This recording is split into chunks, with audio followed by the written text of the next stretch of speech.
Good morning, student. Today we shall discuss the chapter of your English book, Beehive. And I want to tell you that this chapter has two parts. Today we shall discuss the first part of this chapter, Evelyn Glennie. Listen to sound without hearing it. Evelyn Glenny नाम की एक बच्ची है, एक लड़की है जो music को उसकी आवाज़ से नहीं बल्कि उसको उसकी धलक से, वाइब्रेशन से महसूस करती थी। Rush hour crowds jostle for position on the underground train platform. एक धक्का मुक्की का समय होता है कभी कभी स्टेशन पे, जब ट्रेन आने को होती है। तो वो टाइम चल रहा था।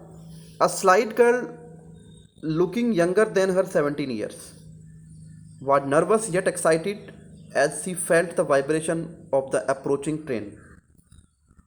और एक लगभग 17 साल की बच्ची थी जो नर्वस थी लेकिन फिर भी एक्साइटेड थी, क्योंकि उसने ट्रेन के आने की आवाज़ को नहीं सुना था बल्कि उसको धमक से, उसकी वाइब्रेशन से महसूस किया। It was her first day at the prestigious Royal Academy of Music in London, and daunting enough for any teenager fresh from a Scottish home. But this aspiring musician faced a bigger challenge than most. She was profoundly deaf. यहाँ पे writer कहते हैं कि वो बच्ची जो थी वो स्कॉटिश फॉर्म से आई थी, एक टीनेजर थी। टीनेजर वो बच्चे होते हैं जो 13 साल से 19 साल के बीच होते हैं, और उसने बहुत सारी मुसीबतें झेली थी। उसके बाद उसका ये रॉयल एकेडमी म्यूजिशियन लंदन के अंदर, royal Academy of musician London में पहला दिन था।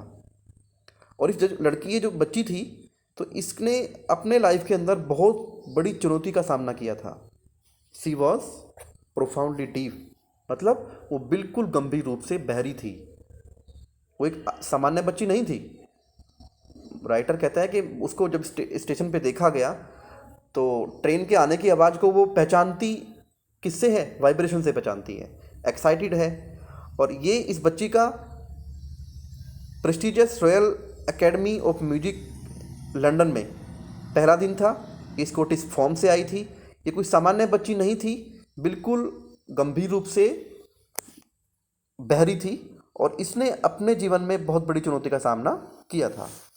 Second paragraph, Evelyn Glennie's loss of hearings had been gradual. Her mother remember noticing something was wrong when the 8 years old Evelyn was waiting to play the piano. यहाँ पे writer कहते हैं कि Evelyn Glenny की जो बहरापन आया था उसके अंदर, वो धीरे धीरे आया था। और उसकी माँ ने ये सबसे पहले नोटिस कब किया? जब वो 8 साल की बच्ची थी और वो पियानो नहीं बजाती थी। They called her name and she did not move. उसका नाम लेके उसको पुकारते थे लेकिन वो हिलती तक नहीं थी। I suddenly realised she had not heard, says Isabel Glennie. For quite a while Evelyn manage to conceal her growing deafness from friends and teachers. अब यहाँ पे होता क्या है, उसके पापा को धीरे धीरे एहसास हुआ इस चीज़ का कि वो बहरी है, उसको सुनता नहीं है। और जब एवलिन बड़ी होती है धीरे धीरे से, तो उसके फ्रेंड से, उसके टीचर से भी उसको अपने बहरेपन का एहसास होने लगा था कि उसको सुनाई नहीं देता है। By the time she was 11, her marks had deteriorated and her headmistress urged her parents to take her to a specialist. और जब वो 11 ईयर्स की हो गई थी लेकिन उसके जो मार्क्स आते थे क्लास में वो अच्छे नहीं आते थे, तो इसलिए जो स्कूल की प्रिंसिपल है उसने उसके पेरेंट्स को बुलाया और उनको बोला कि इसको किसी स्पेशल डॉक्टर्स को दिखाइए आप। It was then discovered that her hearing was severely impaired as a result of gradual nerve damage. और तब जाके पता चला था जब डॉक्टर को दिखा के आए कि नर्व डैमेज होने के कारण, नसें डैमेज होने के कारण उसका जो सुनना की शक्ति थी वो धीरे धीरे ख़त्म हो चुकी थी। तो they were advised that she should be fitted with hearing aids and send to a school for the deaf. और उन डॉक्टर ने उनको सलाह दी कि इसको किसी बहरे बच्चों के स्कूल में ही भेजा जाए ये किसी सामान्य स्कूल में नहीं पढ़ पाएगी। Everything suddenly looked black says Evelyn. और यहाँ पे एवलिन कहती है कि अचानक से सब कुछ ब्लैक हो गया था। ये सब सुनते ही सब कुछ ब्लैक हो गया था, कुछ समझ में नहीं आ रहा था कि करना क्या है, अंधकार छा गया था उनके आगे। नेक्स्ट पेज पे आते हैं, third paragraph. But Evelyn was not going to give up. लेकिन एवलिन जो थी वो हिम्मत हारने वाली नहीं थी। She was determined to lead a normal life and pursue her interest in music. One day she noticed a girl playing a xylophone and decided that she wanted to play it too. लेकिन जो Evelyn थी, जब उसे पता चला कि वो deaf है, बहरी है, तो उसने हिम्मत नहीं हारी। वो भी एक सामान्य जीवन जीना चाहती थी और म्यूजिक में उसका इंटरेस्ट था। एक दिन वो एक बच्ची को क्या करती है, एक बच्ची होती है, उसको जाइलोफोन बजाते हुए देखती है गर्ल को, और उसका भी अंदर इंटरेस्ट क्रिएट होता है कि उसको भी जाइलोफोन बजाना है। Turning to large drums, most of the teachers discouraged her, but her percussionist Ron Forbes spotted her potential.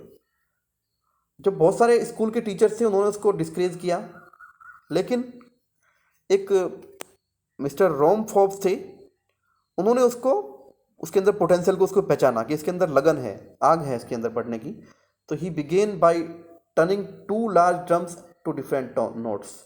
और उन्होंने उसकी शुरुआत उसको सिखाने की म्यूजिक कहाँ से की, 2 ड्रम लिए और उनको अलग अलग ताल पे, अलग अलग साउंड पे बजाया, एक को लो पिच पे और एक को हाई पिच पे।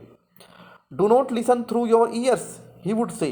और वो उसको कहा करते थे कि अपने कानों से मत सुनो इसकी आवाज़ को, ट्राई टू सेंस इट, बल्कि इसको महसूस करने की कोशिश करो, सम अदर वे, दूसरे तरीक़ों से।